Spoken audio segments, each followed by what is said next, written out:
A pair of jeans with the knees already torn out costs more than the same pair with no holes at all. You are paying extra for damage a machine did in about 9 seconds. Here are 5 jeans that make men over 40 look cheap, and 5 that are worth every dollar. Number 1. Predistressed jeans with factory rips and holes. You are buying damage that was manufactured before you ever tried them on. A laser burns the whisker lines into the fabric in seconds. A sandblaster or a grinding wheel tears open the knees. That abrasion process weakens the cotton permanently, so those thin spots are the first place the jeans will fail, and they were already failing on the day you bought them. Every pair on the rack has the identical rip in the identical spot because a machine did it to 10,000 pairs the same way. Real wear comes from your own knees, your own days, your own body. Factory distress is somebody else's costume, stamped onto you at a markup. On a man over 40, it reads exactly like what it is. Manufactured youth you paid extra for. Number 2. Mall wash jeans with fake whiskers. Look at that orange-tinted, overleached finish with the shiny fanning lines at the hip and the honeycomb creases printed behind the knee. Those marks are supposed to form naturally from your hip creasing when you sit and your knee folding when you walk. On real denim, they are a map of one specific body. On mall wash denim, they are sprayed on with potassium permanganate and blasted with chlorine bleach to fake that pale, brassy tone fast. That bleaching process eats the cotton fiber, so the jeans are weaker before you have worn them once. The tell is how identical the fading looks from pair to pair. Real fades are irregular. Printed fades repeat perfectly across every pair on the shelf, and a man who has worn real denim can spot that sameness from across a parking lot. Number 3. High-stretch skinny jeans. And this is the one that actually costs men money. Cheap stretch denim is woven from low-grade open-end yarn blended with 3 to 5% elastane. Elastane fatigues with every stretch and release, breaking down a little more each wear until it gives out completely. The fabric around it is thin and weak to begin with, so at the crotch, the highest friction point on the entire garment, it wears through fast. That is not bad luck. That is the material doing exactly what cheap stretch denim does. Rigid ring-spun denim in the 12 to 14 ounce range does not have this problem because there is no elastane to fatigue, and the yarn itself is stronger. Those jeans wear thin at the thigh over years instead of blowing out at 18 months. And when they finally do wear through, a tailor patches them for about $20 and you get another 5 years out of them. Number 4. Bootcut and flare jeans with heavy stacking at the ankle. This shape is locked to a specific era, the wide leg, heavily stacked denim of the early 2000s. And it usually comes in the same cheap open-end fabric as the mall wash jeans. A straight or slim straight leg with one clean break at the top of the shoe has looked right for close to a century and still does. Getting the hem length right costs about $12 at a tailor, and it is one of the cheapest upgrades available in men's clothing. Number 5. Jeans with heavy back pocket embroidery, rhinestones, and loud contrast stitching.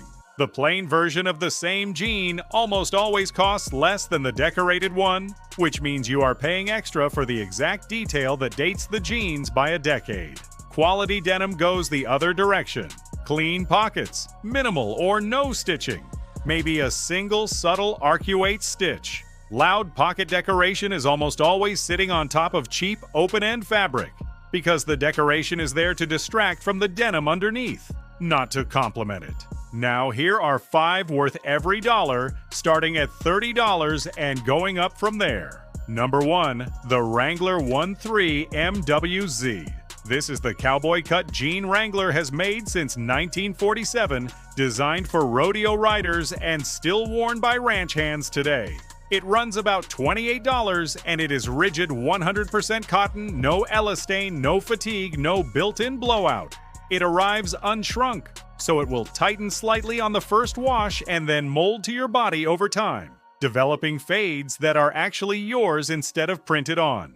It is not the finest denim on this list, but it is honest, durable, and proof that looking put together does not require a big budget. Number 2. Uniqlo Selvedge Denim.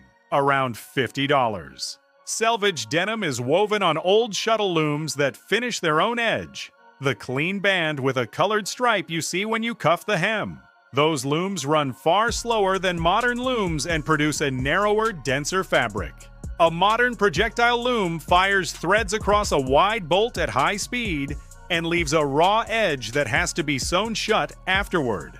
Uniqlo's selvage denim is woven at Kaihara, one of the most respected denim mills in Japan, which makes $50 a genuinely good price for real self-edge denim.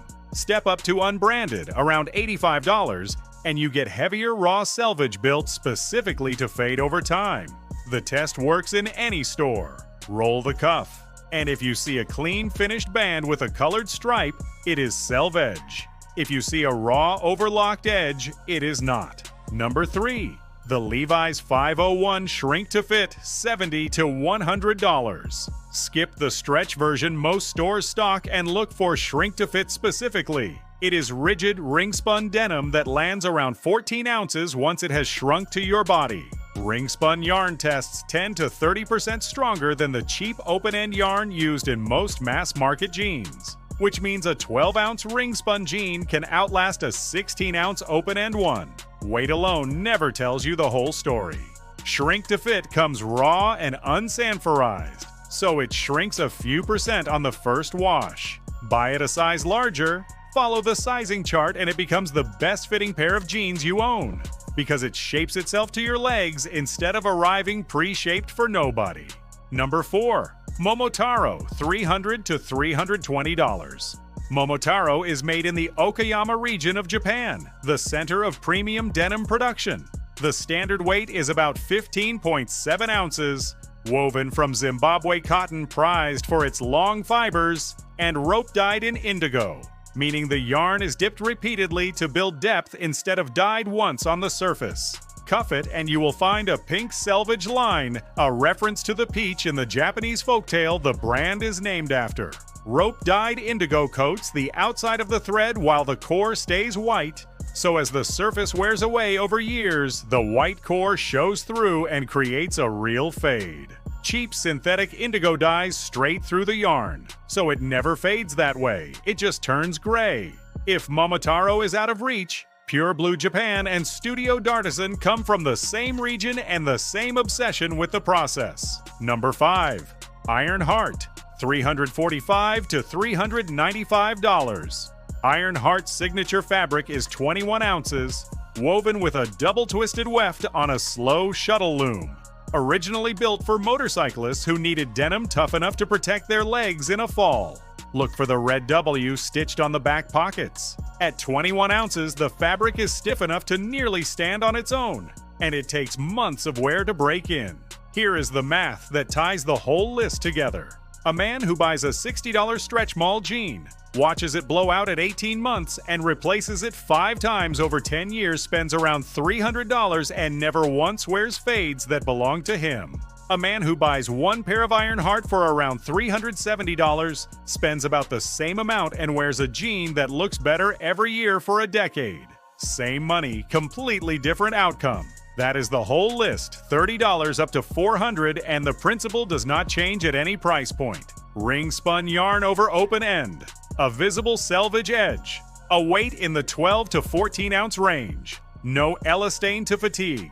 What did your worst pair of jeans cost you, and how long did they actually last before they gave out? Tell me in the comments and subscribe if you want more of this.